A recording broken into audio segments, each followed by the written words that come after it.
con diabetes tienen, y es un motivo no solamente de consulta ambulatoria, sino también de hospitalización.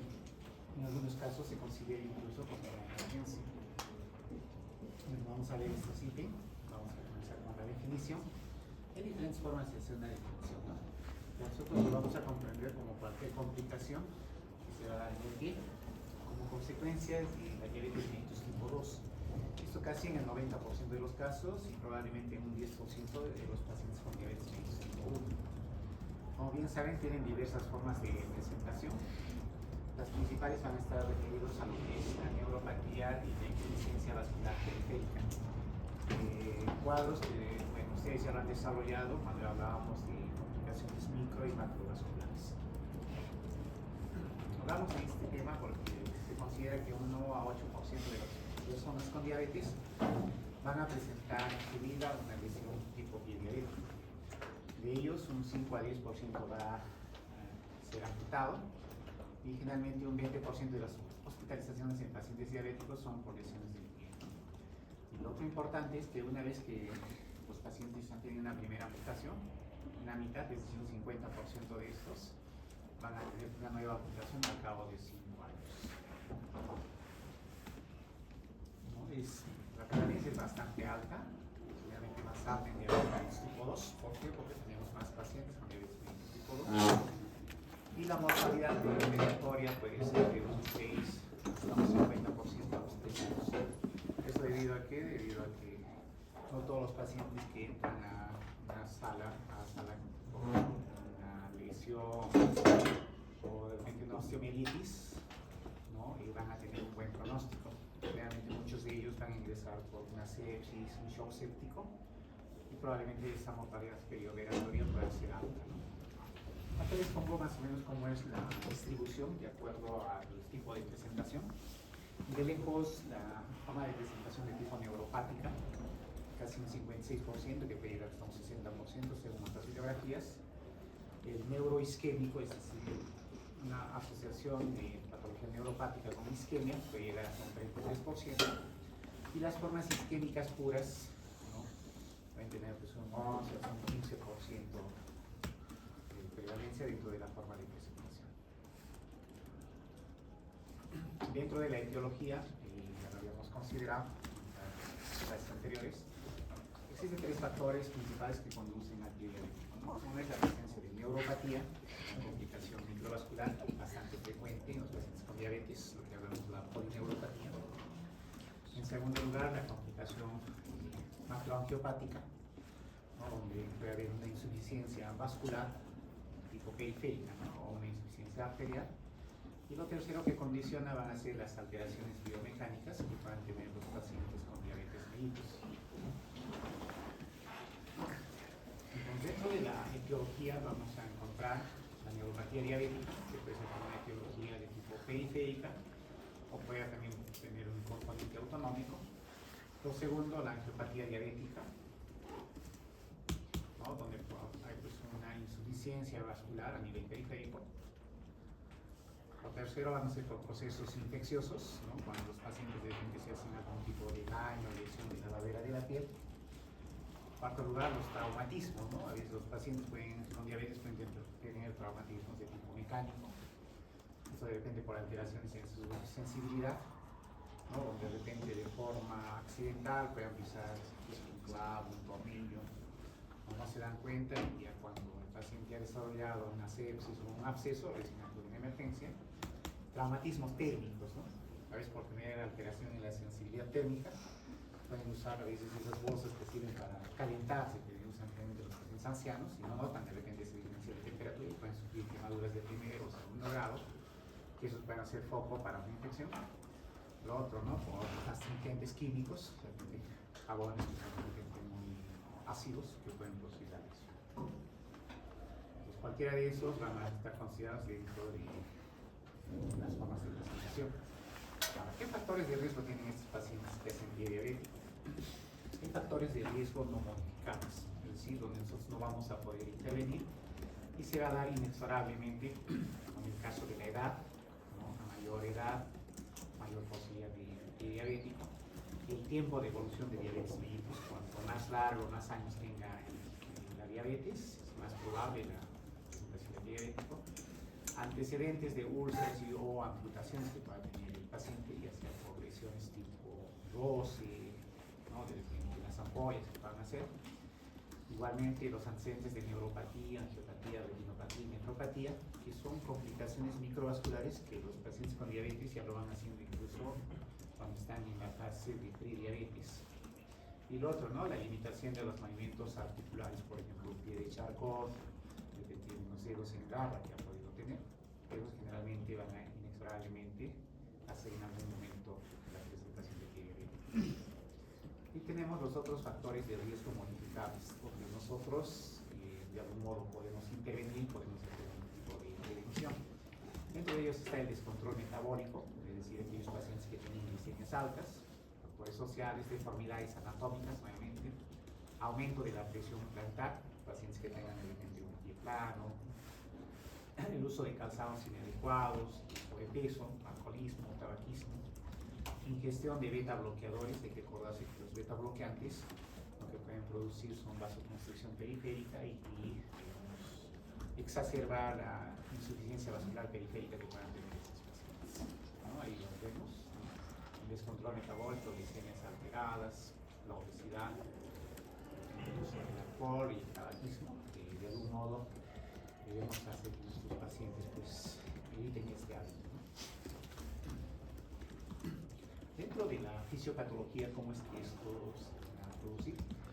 En este caso, en la forma neuropática, ¿no? Es decir, como la presentación de neuropatía diabética o polineuropatía diabética, donde los pacientes pueden tener, ¿no? afecciones que son pues, distales en manos, pero con mayor preferencia a nivel de los pies. ¿No? Y esto, en todo caso, provocado por una intervención permanente, van a producir alteraciones metabólicas vasculares que puedan afectar ya sea a las fibras pequeñas, en lo que es la neuropatía sensitiva, ¿no? o a fibras grandes, ¿no? y de acuerdo a eso puedan producir lo que son alteraciones en lo que es la temperatura, la sensación de dolor, en las fibras grandes, sobre todo alteraciones en la sensación vibratoria. Todos ellos pueden llevar a las neuropatías que están mencionando. De repente la neuropatía de fibras largas, que llamamos la polineuropatía simétrica distal, que es la forma de presentación más frecuente que tienen los pacientes, ¿no? Hacen que sea pues una forma de presentación o el mismo.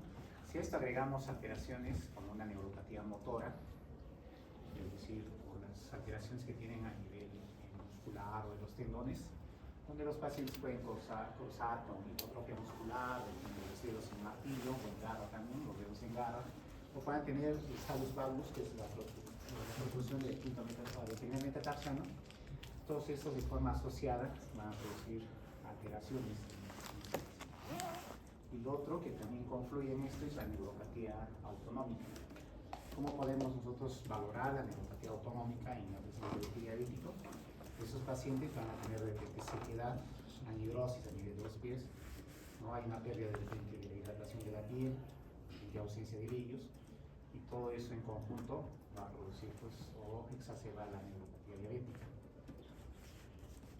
A diferencia de la enfermedad vascular periférica, que es una complicación macrovascular, ¿no? Está más definido o mejor conocido por su afección a nivel de son los vasos grandes, es decir, la macrovasculatura, donde se considera que puede producir una macroangiopatía de tipo diabética, ¿no? que lleva al desarrollo de lo que es la arteriosclerosis, es decir, el desarrollo o acumulación de sustancias grasas en la pared arterial. Como consecuencia de eso, los pacientes van a tener pues, una insuficiencia, una estasis de la vía arterial, y si esta arteriosclerosis lo sumamos a que el paciente sea hipertenso, tenga hábito tabáquico, tenga dislipidemias, pues van a desarrollar de forma más continua la arteriosclerosis, ¿no? Que nosotros cómo lo podemos evidenciar cuando de repente a un paciente, cuando queremos ver cómo están los pulsos, y así hacia nivel popliteo, pedio, que estos están disminuidos, o de repente tengan una coloración azulada hacia abajo, ¿no? En relación a la afección de pequeños vasos, o sea, una microangiopatía diabética, eso todavía de algún modo es controversial, ¿no? O sea, generalmente eso está más detallado para problemas a nivel de vasos retinianos, a nivel de vaso renal, por no decir. No se considera, o todavía no está demostrado que haya una estenosis a nivel de vasos pequeños, ¿no? Pero sin embargo, todos ellos van a concluir en lo que es la presentación de isquemia. Entonces, cuando nosotros determinamos cuál es la lesión elemental, por decir, de un pie diabético de tipo neuropático, la forma de presentación va a ser una úlcera. En cambio, cuando es por una enfermedad vascular periférica, la forma de presentación va a ser la isquemia. ¿Ya? Cada uno va a tener sus características. Y la infección, bueno, pues son lesiones que se van a dar en la piel en un paciente diabético que a veces no lo va a notar hasta que el estadio, como que dice, de esta infección sea avanzado. Generalmente es raro que los pacientes pues puedan, hasta para venir por una celulitis, ellos piensan que no tienen el problema porque tienen alterada lo que es la sensibilidad, en este caso analgésica. ¿Ya? Generalmente ellos vienen ya cuando hay una lesión, una exposición de la herida, una úlcera, ¿no? Entonces en ellos hay que tener, digamos, de algún modo hay que ser más impetuosos en preguntarse o revisar, en este caso, los pies, ¿no? Entonces cuando hacemos ya un resumen de fisiopatología, generalmente siempre van a estar inmersos en las causas neuropáticas, es decir, una afección neuropática, ¿no? Que puede ser de tipo sensitiva, motora o autonómica, que va a provocar a nivel de pie, ¿no? Un aumento en la presión plantar, lo que puede llevar en la mayoría de casos a una neuropatía de Charcot o un pie en cama, que se llama, que tienen la mayoría de estos pacientes, es decir, tienen pérdida de lo que es el arco. Y si nosotros lo hacemos pisar, como que dice, como hacían las huellitas en los recién nacidos, como tiene su arquito bien bonito, ¿no? Ellos generalmente tienen un poco, digamos, ancho en todo caso, ¿no? Si esto, digamos, sumamos las lesiones que pueden ser reducción de flujo o isquemia, este pie que era de repente en un inicio un pie de riesgo de pie diabético, puede desencadenar en una úlcera, y si no se trata o no se controla de forma temprana, puede llevar pues, a lesiones extensas o necrosis, que hacen que estos pacientes ingresen a lo que es una amputación o una curación. Dicho de forma simple, tiene pues una lesión inicial. Generalmente la mayoría es de base neuropática, sobre el que se puede agregar un componente isquémico o un componente infeccioso.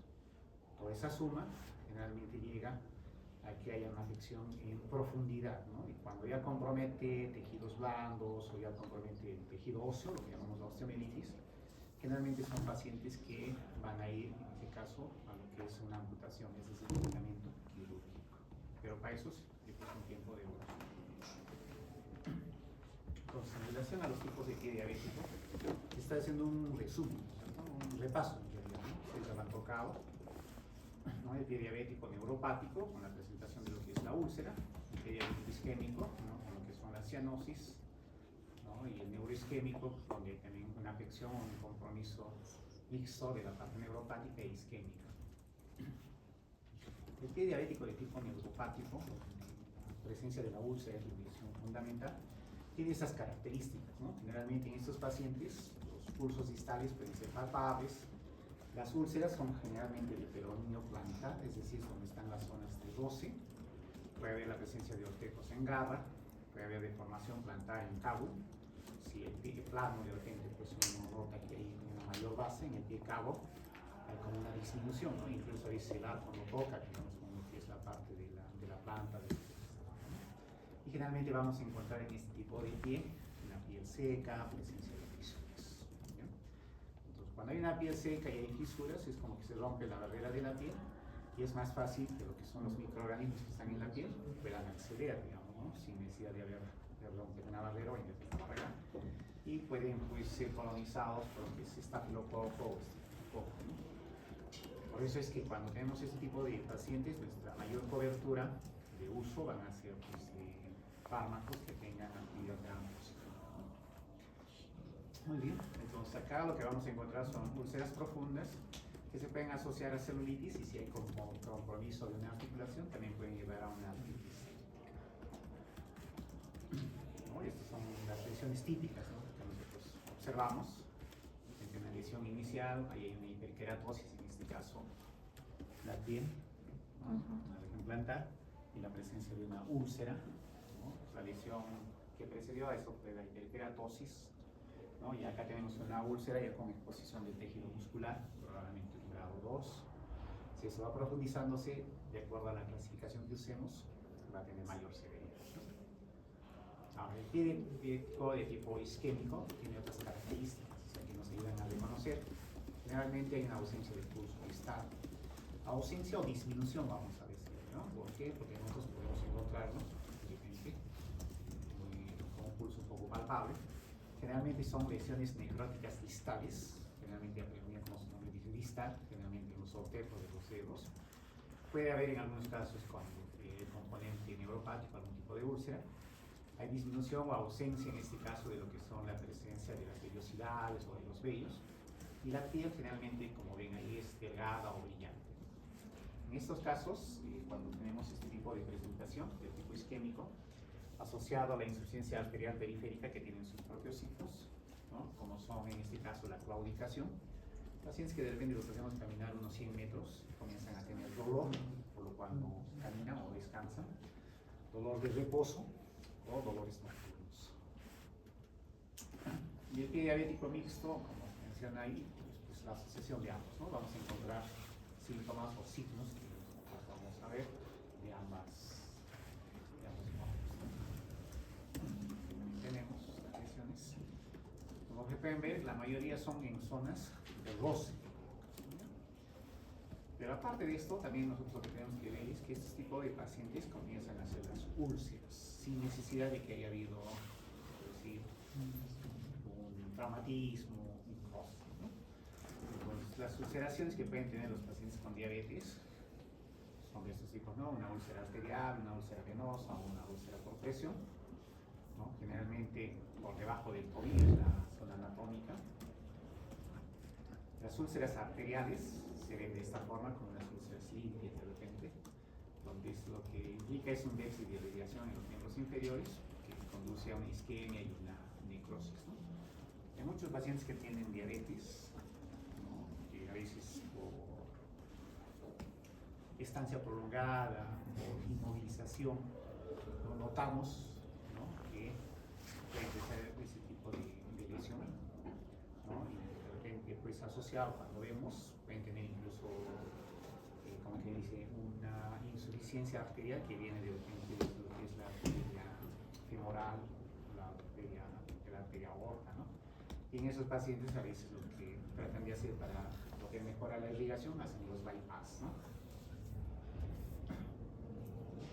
También tenemos las úlceras venosas, donde hay un incremento de la presión venosa capilar, que en estos casos lleva a anoxia o malnutrición de la piel, ¿no? Y también se puede ver afectado el tejido celular.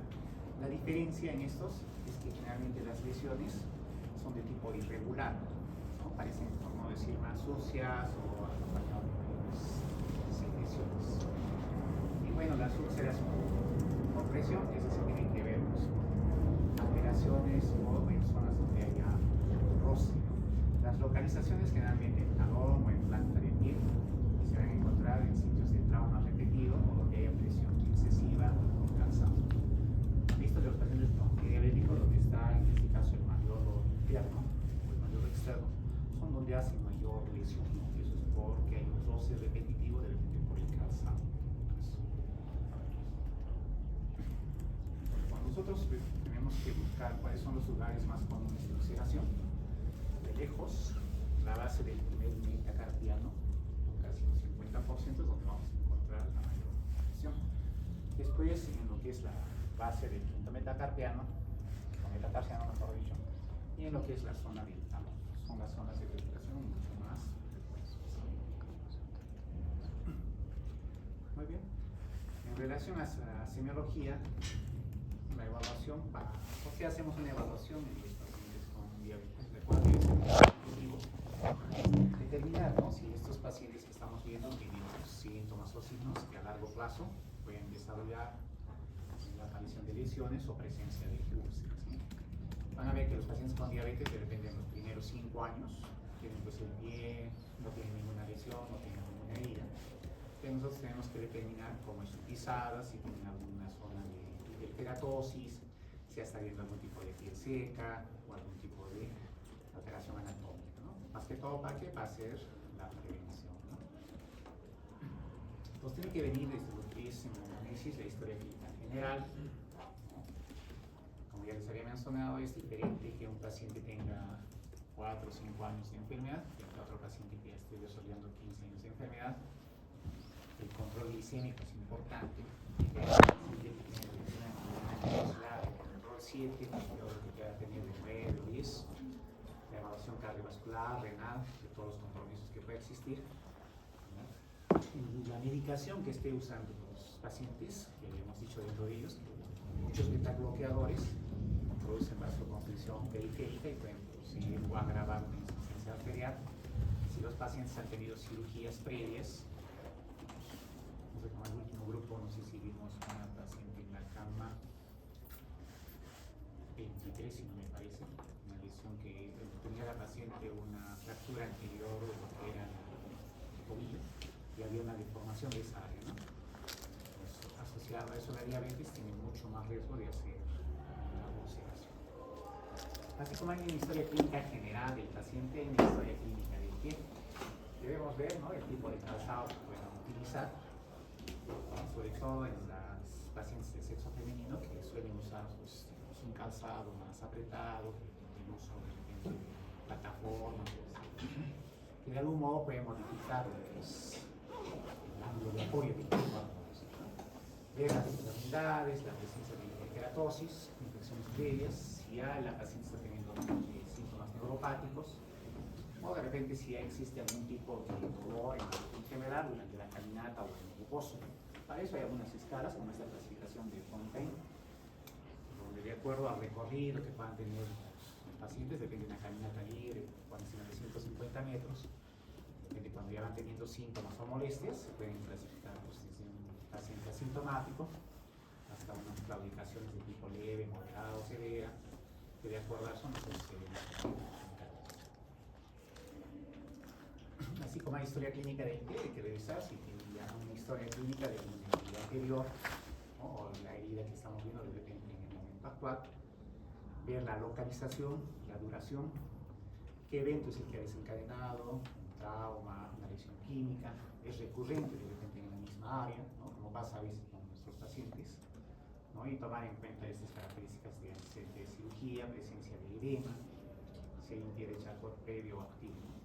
Generalmente es casi un pie de Charcot, ¿no?, un pie en cama, por decir, que podamos nosotros observar, ¿no?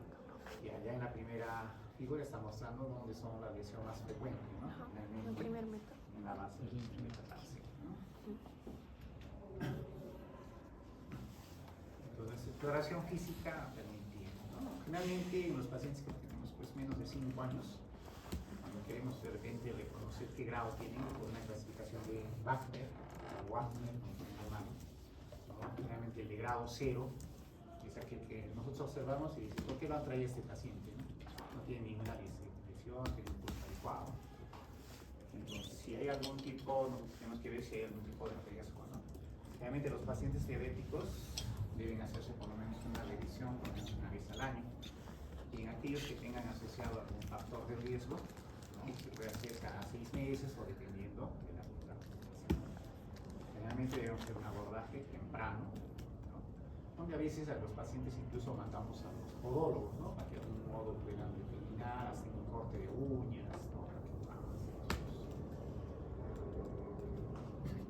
Entonces tenemos acá algunas características que nos ayudan a reconocer cómo es una úlcera neuropática, una úlcera neuroisquémica, que tiene que ver desde la presencia del dolor, sus aspectos, la localización, cuál es el antecedente que presente para desarrollar uno de ellos, por ejemplo en un paciente con úlcera neuropática, donde previamente puede tener una callosidad, las alteraciones que se pueden observar generalmente en el paciente con polineuropatía, donde pueden tener pérdida de sensibilidad, pérdida de alteración de los reflejos, pérdida de disminución de la sensibilidad vibratoria.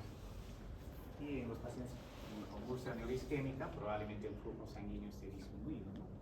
Esto lo vamos a ver cómo nosotros podríamos estudiar. Esto va a depender de cuál sea la predominancia de la forma de presentación de pie diabético que veamos. Igualmente, los pacientes deben ser sometidos a una evaluación dermatológica y osteomuscular, incluso sin haber desarrollado todavía la operación. Generalmente los dermatólogos nos van a poder ayudar en esta parte. Decir, ese pie tiene anidrosis, tiene sequedad, vemos zonas de hiperkeratosis, callosidades, deformidades, porque cualquiera de esas alteraciones que estamos viendo en la evaluación dermatológica puede ser un foco infeccioso. Y en relación a la evaluación osteomuscular, ¿no? Sobre todo la presencia de hallux valgus, lo que dicen el Juanet, que a veces, ¿no? Que van haciendo, ¿no? De repente el zapato muy ajustado va presionando sobre el objeto del primer dedo y va haciendo que la cabeza del primer metatarsiano, ¿no? Esté expuesto, ¿no? Y eso se considera una zona de roce, ¿no? Igualmente los dedos en garro, martillo, eso los podemos mandar al reumatólogo o al traumatólogo, ¿no? Para que nos dé un tratamiento o una cirugía, ¿sí? ¿No? Nos pueda hacer una detección precoz.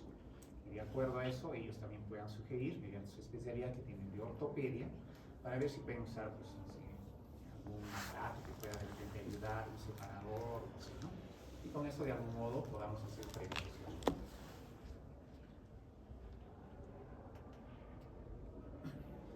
Bueno, en relación a las manifestaciones clínicas, ¿no? Estas van a depender siempre de a qué tipo de forma de presentación de pie diabético estemos. Por ejemplo, en los pacientes que tienen el pie artropático o tienen artropatía de Charcot, van haciendo lo que se llama microtraumatismos sobre estructura ósea del pie y pueden llevar a un traumatismo, ¿no? Algunas veces por una radiografía de esta forma uno puede determinar de la izquierda, pues, ¿está? Es un pie normal y este es un pie de Charcot, ¿no? Los microtraumatismos o microfracturas hacen que ese pie cada vez va perdiendo la forma. Se supone que las zonas de apoyo de este pie van a variar en relación a lo que es lo normal o lo fisiológico, ¿no? En las fases más precoces, lo que tenemos que buscar son cosas que a veces no buscamos en el examen físico. Es si hay la presencia de eritema, ¿no? Solamente depende del cambio de coloración que ya están teniendo los pacientes después de usar. De repente, antes de descansar, sacan el zapato, la media y ven el eritema, ¿no? Bueno, todos tenemos esto, ¿no? Pero eso para ellos va a ser un factor de riesgo. Aumento de la temperatura cutánea es lo que sienten los pacientes, ¿no? A veces sacan el zapato o prefieren pisar estructuras frías, ¿no? Para lograr un alivio. Y si están quedando con algún tipo de eritema, ¿no? En los pacientes que tienen insuficiencia vascular periférica, lo que tenemos que ver es si están desarrollando necrosis digital, ¿no? Creo que acá la figura es plana, ¿no? La presencia de cianosis, un eritema de tipo violáceo, que de algún modo nos está indicando que hay una insuficiencia o una disminución del flujo sanguíneo a nivel distal. Y las causas que causan el pie diabético como celulitis o linfangitis, ¿no? Ese es mucho más característico en esta área, ¿no? Donde pues, vemos pues, la piel de repente en cebolla, una piel incrementada en temperatura, dolor, limitación funcional. Y en esos casos nosotros siempre debemos valorar si este paciente está haciendo compromiso sistémico. La mayoría de las personas, de los pacientes que son no diabéticos, pueden tener una celulitis pura, por no decirlo, que a veces con el uso de antibióticos hasta por vía oral fácilmente puedan revertir esa situación. Pero en los pacientes que tenemos con diabetes y tengan de repente esas lesiones que parecen que fueran sencillas o simples, debemos evaluar las causas. Si ese paciente viene aparte con manifestaciones sistémicas, es decir, alza térmica, de repente en el hemograma tiene leucocitosis, o quizás pueda entrar incluso con hipotensión o shock septicémico. Entonces, cuando lo tengamos en la emergencia, nuestro enfoque va a variar en todo paciente que sea no diabético. Probablemente en el que sea no diabético, le damos su tratamiento, en 3 días le decimos que vuelva para ver si hay mejoría o si continuamos con empeorar. En el paciente con diabetes no podemos hacer eso. Lo que tenemos que hacer es, sí o sí, hospitalizarlo y ver lo que es, digamos, si hay otras complicaciones asociadas, ¿no? Al igual que la linfangitis, que también es otro cuadro que se puede producir en estos pacientes con diabetes, pero que es mucho más raro, ¿no? Generalmente eso se determina como un edema, ¿no? Que es diferente en todo caso al otro que estamos viendo, generalmente un eritema asociado a un eritema o un dolor, ¿no? Y por supuesto, si hay una infección necrotizante de tejidos blandos, ¿no? Cuando hablamos ya de lo que es la paniculitis, ¿no? Donde ya la infección puede ser polimicrobiana, ¿no? Cuando hay mayor afección, nosotros tenemos que pensar que nuestro paciente con diabetes no solamente va a estar expuesto a estafilococo, hay que pensar en gérmenes gram negativos o gérmenes anaerobios. Entonces, en ellos lo que vamos a hacer es, como te dice, ampliar nuestra cobertura antibiótica. Y es mucho peor, como dice, cuando pues, estos van involucrando, digamos, áreas, por ejemplo, áreas de los tendones o de las fascias, ¿no? La fasciitis, sobre todo plantar. A veces pueden ser motivos de amputación, ¿no? ¿Ustedes han escuchado una vez de la fasciitis necrotizante? Sí. ¿No? Dice esa bacteria que se come la carne, así dicen, ¿no? No es que se coma la carne, ¿no? Sino que son áreas que, digamos, están localizadas en una infección, en áreas donde hay poca actividad aerobia, vamos a decir, donde de repente los vasos no llegan, ¿no? Muy clara esa área, entonces comienzan a producir lo que son los anaerobios, ¿no? Los anaerobios son los que producen la necrosis, la isquemia, la infección, ¿no? Para ellos no es suficiente una terapia antibiótica, es decir, usar de repente antibióticos con potencial anaeróbico, sino hay que drenar, ¿no? De repente hacer los cortes, retiro de las lesiones, ¿no? Y si eso, como dicen, un paciente diabético no se logra controlar, probablemente entre en hipotensión, shock. Y lo más severo ya será la presencia de osteomielitis, ¿no? Como dice, una lesión a nivel ya del tejido óseo. Acuérdense, el hueso en sí es un tejido que no tiene irrigación, ¿no? Solamente por la aponeurosis que se cubre y la irrigación, ¿no? Entonces, cuando se produce este tipo de lesiones, que podemos ver por revisar la radiografía, o podemos hacer este tipo de, digamos, de imagen como se ve, no son zonas pues, de necrosis, no son zonas de foco. Entonces, en esos casos, como quien dice, ¿es el pie o es la herida de estos pacientes? Realmente van a tener que hacer una sección o una amputación, ¿no? Uno dice a veces, ¿no? Le sacamos esos 3 dedos, ¿no? Pero probablemente en esta área, ya puede haber también compromiso a nivel óseo. Entonces, por eso es que los traumatólogos, ¿no? Si rajan mucho, a veces son mucho más radicales, ¿no? Ellos dicen, tengo esta lesión, antepié, o de repente supracondilio o infracondilio. Pero uno ve y dice, pero doctor, mire, acá está la lesión y acá está el tejido, está todavía sano, ¿no? Pero probablemente por dentro la lesión sea mayor. Entonces, para evitar repetidamente, a veces pues, hay que hacer, como que dice, una junta con el vascular que viene, ¿no? Que es que determina a través de repente de una angiografía o de un Doppler el nivel de ampliación. Entonces, en estos casos tenemos que actuar rápidamente. Acá hay una escala de lo que es la infección del pie, sobre todo en el paciente con diabetes.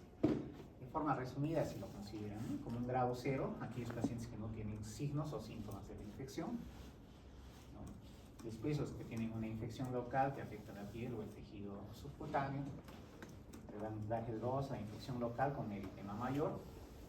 Y en el grado 3, aquellos pacientes que tienen una infección, pero ya tienen repercusión sistémica. ¿Ya? Y esto también es una de las bases para una de las clasificaciones que vamos a ver sobre el diabetes. Hay otro grado 0, aparentemente es la lesión que tuvieron, ¿no? Un grado 1, una lesión con una presencia ya de una úlcera o afección de primer plano. Un grado 2, donde hay exposición del tejido muscular o tejido de las fascias o los tendones. Y un grado 3, donde hay una afección a nivel óseo, ¿no? Entonces, ¿cómo identificamos el pie de riesgo? Pues tenemos que determinar si hay presencia de síntomas, signos, sobre todo determinar si hay pérdida de la sensibilidad protectora y de lo que es la enfermedad anterior periférica, donde hay muchos exámenes que vamos a ver. Primero la historia clínica, examen del estado vascular, examen de la pérdida de sensibilidad. En esta parte de repente es fácil determinar, ¿no? Acá de repente no hago ningún uso de un examen auxiliar y digo, esta es una insuficiencia arterial periférica. No hay mucho que hacer, ¿no es cierto? Porque ya es claro, ¿no? Entonces, en algunos de ellos sí vamos a tener que hacer el apoyo y en algunos vamos a tener que estudiarlos y evaluarlos, ¿no? En la evaluación vascular, lamentablemente, ¿no? Por eso se llama pie diabético. Existe también mano diabética, ¿no? No vayan a creer que no existe, ¿no? Hay un comité en el hospital que se llama de pie diabético, donde están endocrinólogos, está un vascular, un traumatólogo, bromeamos, ¿no? Nosotros somos el comité de mano diabético, que no se hace nada porque rara vez, ¿no? Pero cuando existe, vemos, ¿no? Muy bien. Entonces, ¿en qué consiste la evaluación vascular? Como se ve acá. Tenemos que ver sobre todo si hay, pues, ¿no?, un pulso arterial periférico, tenemos que determinar si hay presencia o ausencia de pulsos, donde vamos a ver a nivel tibial o femoral. Tenemos que determinar si hay soplos en la arteria femoral.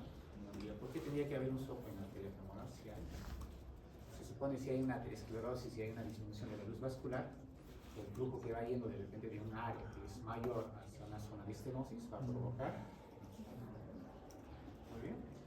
Igual que debemos observar la temperatura, la colocación, lo que es la cara dorsal, la cara plantar de los pies, si hay cianosis, si hay edema, ¿no? Entonces, lo más clásico que nosotros hacemos, o de forma práctica, ¿no?, muy aparte de la palpación de los pulsos periféricos, es hacer el índice de Yao, se llama, ¿no?, donde se hace una comparación de lo que son la presión, ¿no?, a nivel de los tobillos en relación a la presión que hay a nivel braquial, ¿no? Esto nos va a dar un índice, ¿no? Normalmente, por decir, a ver, la sistólica en la braquial es 90 en el tobillo, ¿no? Y a este nivel es 120, entonces uno divide, ¿no? 90 entre 120, 0.75. ¿Y qué significa eso? Hay que hacer por lo menos unas 3 medidas y sacar un promedio, ¿no? Entonces, para esto va a existir unas valoraciones, ¿no?, como acá les pongo, ¿no? Cuando consideramos normal, cuando por ejemplo este índice está de 0.9 a 1.4, decimos, el índice está normal. Si está entre 0.7 a 0.9, probablemente ya haya una enfermedad arterial obstructiva periférica leve. Y cuando el índice va siendo menor, por supuesto que la enfermedad arterial moderada, severa, o en algún caso lleva a complicación intermitente. Como pueden ver acá, se está haciendo una presión a nivel del tobillo y otra presión a nivel de lo que es la arteria braquial, ¿no? Entonces, este índice nos va a ayudar, pero no es el único examen. A veces pues, va a depender incluso de cómo hagamos la toma, ¿no? ¿Ustedes alguna vez han tomado presión a nivel del tobillo, a nivel de la arteria femoral? No. ¿Por qué? Porque generalmente la mayoría de nuestros pacientes pues logramos detectar a nivel braquial, ¿no? Y a veces los que tienen de pulsera que hacen a nivel radial hacen la toma de la presión, ¿verdad? En los pacientes diabéticos hay que tomarlas en varias áreas, ¿no?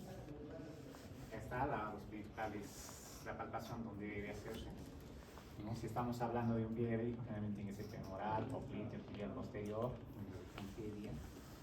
Cuando tenemos dudas, ya podemos usar de repente pues, otro tipo de procedimientos, de repente un ecodoppler arterial, para ver si hay un buen flujo, con la presión, ¿no?, y determinar si hay pues, algún tipo de enfermedad arterial, ¿no? En algunos casos nosotros solemos usar lo que es la angiotomografía de miembros inferiores. Antes lo que se hacía era dar sustancias de contraste y esperar que se dibuje, digamos, todo lo que es en este caso el agua, pues, desde la aorta, la femoral, el popliteo, y donde se veía que había defecto de relleno, ahí decíamos en ese nivel es el nivel de obstrucción que podían determinar. Podemos hacer un bypass muy bien, o de repente era tan amplia la zona que uno decía probablemente este paciente va a hacer lo que es una isquemia, muy bien. Pues como les menciono, se puede usar un ultrasonido, un doppler arterial, así como hay un doppler venoso, ¿no?, para determinar trombosis. Tenemos también pues, el doppler arterial, que nos pueden ayudar a localizar y ver la severidad de la enfermedad vascular, y también nos ayuda a determinar qué pacientes pueden ser candidatos a revascularización. En el caso de revascularización para estos pacientes se va a denotar a esas zonas de bypass que pueden hacer, pueden ser aorto, popliteo, femoral. Como les decía, la angiografía con contraste, pero para lo cual tenemos que determinar que nuestros pacientes tengan pues una buena función renal, ¿no? Y uno dice, un paciente diabético que tenga una buena función renal van a ser raros, ¿no? Un 20, un 30%, ¿no? y el otro es una angiotomografía o una angioresonancia, dependiendo de qué alteración tengamos, ¿no? Pues, lo otro es la evaluación de la infección, ¿no? Eso que ahora puede ver en semiología dermatológica, es todo lo que ustedes ven, ¿no? Los signos de la inflamación, ¿no? Lo que es el edema, el calor, la infección, ¿no? En estos casos lo que debemos ver en estos pacientes son si tienen secreción purulenta asenciada o hay relanzamiento de los tejidos, ¿no? Se considera, cuando hay presencia de dos o más manifestaciones de lo que vemos en ese cuadro, ¿no? De acuerdo a la profundidad de la lesión podemos ver celulitis, erisipela, citis necrotizante, que de repente es la más severa, que en el caso de cuidado. Y en esos casos podemos hacer uso incluso de resonancia magnética, ¿no? Siempre es importante en los pacientes con diabetes, cuando tienen lesiones expuestas, úlceras, de repente con secreción, como quien dice, ¿no? Que están infectadas, antes de iniciar un tratamiento, darle siempre un cultivo, ¿no? Un cultivo previo para gérmenes anaerobios y gérmenes anaerobios, ¿no? De tal modo, cuando nosotros demos el tratamiento, podamos cubrir lo que se encuentra en el cultivo, ¿no? Ustedes van a ver los diferentes tipos que, cómo inician, digamos, en todo caso, cuando hay un pie infectado. Por ejemplo, en traumatología suelen usar cefazolina como tratamiento de elección. Nosotros solemos usar oxacilina más química, porque pensamos que hay gram positivos y anaerobios. Pero ¿qué pasa si el paciente tiene pues, asociado es polimicrobiano y tiene gram negativos? Pues, el hecho de usar con mayor retraso, mayor retardo un tratamiento antibiótico también empobrece el pronóstico, de algún modo, como quien dice, así como decimos en corazón, como decían, tiempo es corazón, tiempo es miocardio, ¿sí? Así es. ¿No? Es decir, cuando uno tromboliza, ¿no? Cuanto más tarde tromboliza, hay mayor pérdida de miocardio. Igual es acá, ¿no? Cuanto más tarde iniciemos una terapia que le corresponde, probablemente eso se va a ver en la zona, digamos, de corte o zona de amputación. Muy bien. Las maniobras semiológicas, vamos a ver en cursos de semiología, ¿no? El test de monofilamento. ¿Alguien ha conseguido monofilamento en esta rotación de endocrino? No, no sé, ¿verdad? Emancipación cuesta cada monofilamento 3 horas, la 220 soles. Como no han conseguido, nunca hemos podido hacer eso. Se han agarrado sus hojitas o algo así. ¿Para qué sirve esto? Para determinar si hay alguna alteración, sobre todo para valorar, ¿no? Si hay neuropatía periférica y sobre todo evaluar si hay sensibilidad protectora. Y la sensibilidad que tiene este test de monofilamento tiene una sensibilidad de un 27% y una especificidad hasta de un 83%. Solamente con esa pequeña. Y ustedes están viendo el pie y dicen, pero está normal, ¿no? Mi pie está igual. Pero cuando nosotros hacemos en este caso el examen, lo que he dicho de este caso se hace de esta forma en el paciente que está recostado, ¿no? Realmente se hace con los ojos cerrados, se utiliza siempre que tenga los ojos cerrados, en una posición un poquito supino, y de esta forma es como se pone el filamento, ¿no? Cómo se hace la aproximación, el contacto con la superficie cutánea, qué presión se coloca, qué presión se pone, ¿no? Y se mide si nuestro paciente reconoce o no esas zonas de presión que se han dado, ¿no? Finalmente se aprieta por 1 a 2 segundos y se determina si el paciente ha sentido o no el contacto con el monofilamento, ¿no? Generalmente tenemos estas 10 áreas, ¿no? En otros van a encontrar que pueden ser hasta 11 áreas. 9 áreas son en la zona plantar y una en la zona dorsal, ¿no? Generalmente se hace ambos pies por separado, ¿no? Y debemos puntuar con un punto cada punto que se ha ido valorando. Generalmente cuando hay una afección o falta de reconocimiento en 3 áreas, se dice que este paciente ha perdido o tiene alteración del componente sensible, ¿no? O sea, la sensibilidad protectora está aminorada.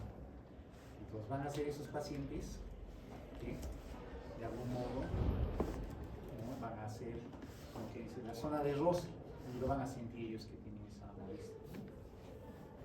Y eso es un riesgo para ese paciente. Lo otro es el test de diapasón. Son 4 promociones o 5 promociones que hasta ahora no se tocan en diapasón. Solo para toda la universidad uno solo, ¿no? Y se va pasando. Como todo queda así, como en promesas son las quedas. Nunca veo, ¿no? Entonces este diapasón es de 128. Hay diferentes formas de hacer, ¿ya? Se pueden determinar desde cada pie, porque es separado.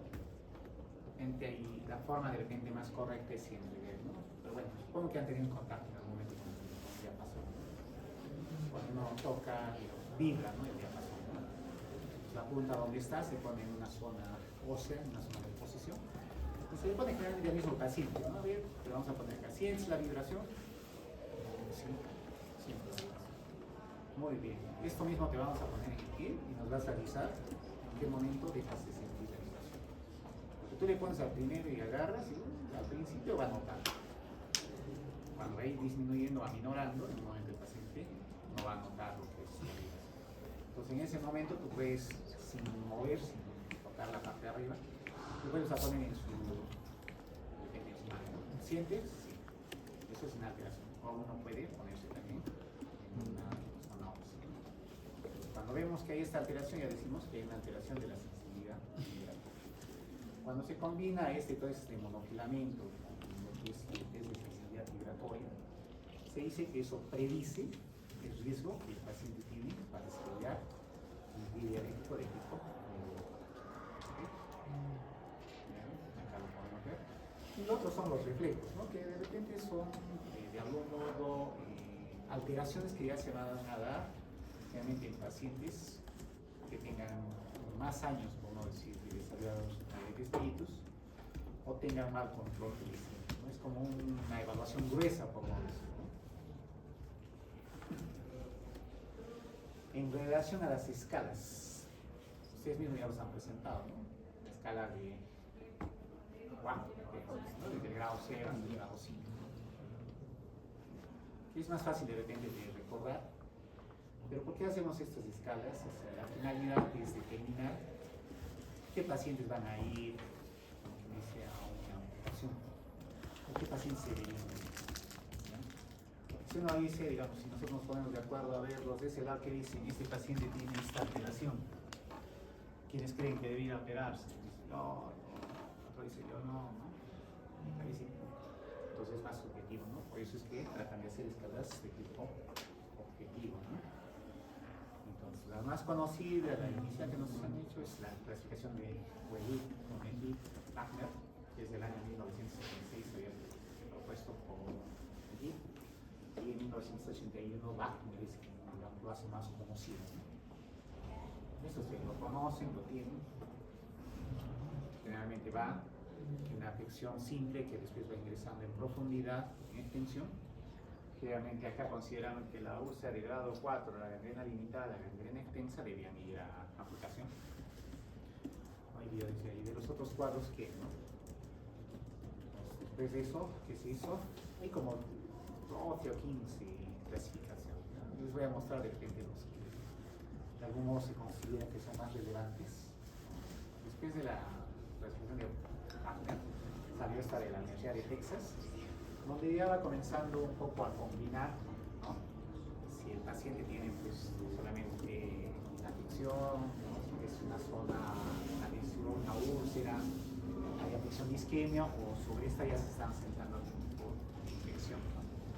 Entonces, cuanto mayor sea el grado, mayor sea el estadio en la clasificación de Texas, peor es el pronóstico, ¿no? Si tuviéramos que tocar acá, por ejemplo, el 3D, ya hablaríamos de una herida penetrante a hueso o articulación. La situación de Wagner podría ser el nivel 4 o 5, pero a su vez está infectada y tiene compromiso isquémico. Entonces es lógico que ese paciente puede ir a una amputación. Entonces, la clasificación de Liverpool. De repente esta la más consideramos, de repente en los años ha ido ponderando, ¿no? La clasificación Wi-Fi, ¿no? Que es un sistema de clasificación que tiene que ver, ¿no? O está desarrollado por la Sociedad para Cirugía Vascular, ¿no? De lo que son enfermedades inferiores. Así es la especialización que existe cada vez, ¿no? Cada vez van viendo, como en oftalmología, ¿no? quienes son los expertos en córnea, ya muy bien, los expertos en retina, trasplante, igualmente, ¿no? En esta parte tienen la especialización. Y bueno, pues Wi-Fi son, como que decir, las letras iniciales para determinar el sistema que van desde WON, desde isquémico, desde infección, ¿no? Es decir, los tres componentes que estudiamos, ¿no? Es decir, la presencia de úlcera, la presencia de isquemia o la presencia de infección que pueda existir. Entonces, todos son estas las clasificaciones de grado estándar en la úlcera, ¿no? Ahí tienen las características o la descripción, ¿no? La isquemia o gangrena también que se llama, si existe o no existe, cuál es la extensión, ¿no? Y si está infectado o no, ¿no? Puede estar no infectado, una infección leve, una infección moderada, o una infección severa que tiene repercusión sistémica, ¿no? Del paciente entra sepsis o shock séptico, ¿no? Y prácticamente está en riesgo. Es casi similar al de Texas, también se tiene una modificación. Y cuando uno encuentra por cada ítem, digamos, un valor, uno puede clasificar de acuerdo, digamos, a la úlcera, ¿no? WON, de repente ha sido 0, 1, 2, 3, ya lo va poniendo en un área. Si ese paciente tenía una isquemia, y la isquemia es de repente un grado 0, 1, 2 o 3, de repente se va colocando, si es una isquemia 2, de repente ya vamos estando en esta área de WON 3, isquemia 2. Y después se ve si tiene la infección en el pie, ¿no? Puede ser uno con repercusión sistémica, de repente ya me toca este lado, ¿no? 2, con WON 3 y acá, en este nivel. Entonces, cuando esto va siendo mayor a la derecha, estamos enfocados en nivel 4, digamos, la severidad o el pronóstico no es malo para esos pacientes, ¿no? Entonces, en base a eso, tienen un porcentaje o una probabilidad de amputación. Entonces, esto puede salir en valores, nos puede salir en un porcentaje. Ese corresponde a un 36%. Cuando dicen por encima de un 30%, probablemente esos pacientes tienen que ir a una amputación. Pero si se ha visto, para que lleguemos a esto, ¿no? El endocrinólogo, el traumatólogo, ya se ha cansado, ¿no? Ya no va a tener ni problema. Entonces son clasificaciones que de algún modo, digamos, contienen las tres variables que nos estudiamos, ¿no? La neuropatía, la isquemia y la presencia de infección. Acá tenemos cada uno como se va a valorar, en este caso la herida, ¿no? Los valores que tienen de 0, 1, 2, 3, esto lo encontramos en el texto. Igual para la isquemia, podemos usar el grado de índice tobillo-brazo, o índice de Yao, ¿no? Donde podemos determinar cómo están las presiones, que es fácil de determinar. Y lo otro, lo que es la infección de la piel, ¿no? O del pie, el cuadro anterior que les había mostrado, siempre recordando, el mayor valor, mayor compromiso sistémico. Realmente cuando los pacientes con pie diabético ya llegan a tener este nivel de infección, no dice, sí, doctor, ahora sí opérenme, ¿no? Probablemente esos pacientes ya no están en condición, probablemente ya están en shock séptico, con inotrópicos, lactacidemia, pero de repente en ese momento el beneficio de entrar a una amputación sea peor a no entrar. Es decir, estos van a tener una mortalidad ultraoperatoria bastante alta. Entonces no hay que llegar a ese nivel para decir que se deba realizar una amputación. ¿Ya? Generalmente los clínicos, el endocrinólogo, los internistas somos más conservadores. Ahí pensamos, ¿no? Con antibiótico, con curación local, y se lleva a mejorar, ¿no? En cambio, los cirujanos, el vascular o el traumatólogo son un poco más radicales, ¿no? Si no cortamos en este momento, en la siguiente vamos a hacer el nivel de amputación más alto. Y si ustedes vean pacientes, ¿cuáles les gustaría escuchar, ¿no? ¿Cierto? En un momento tenemos que hacer una punta y determinar, ¿no? Un poco, dejar, digamos, un poco la, no sé cómo decir, la sensibilidad, ¿no? Para poder, de algún modo, determinar lo que sea mejor para el paciente. Y pasa, ¿no? Muy bien. Eso es lo que quería comentar de esta primera parte. Vamos a tomarnos unos 5 minutos para poder ya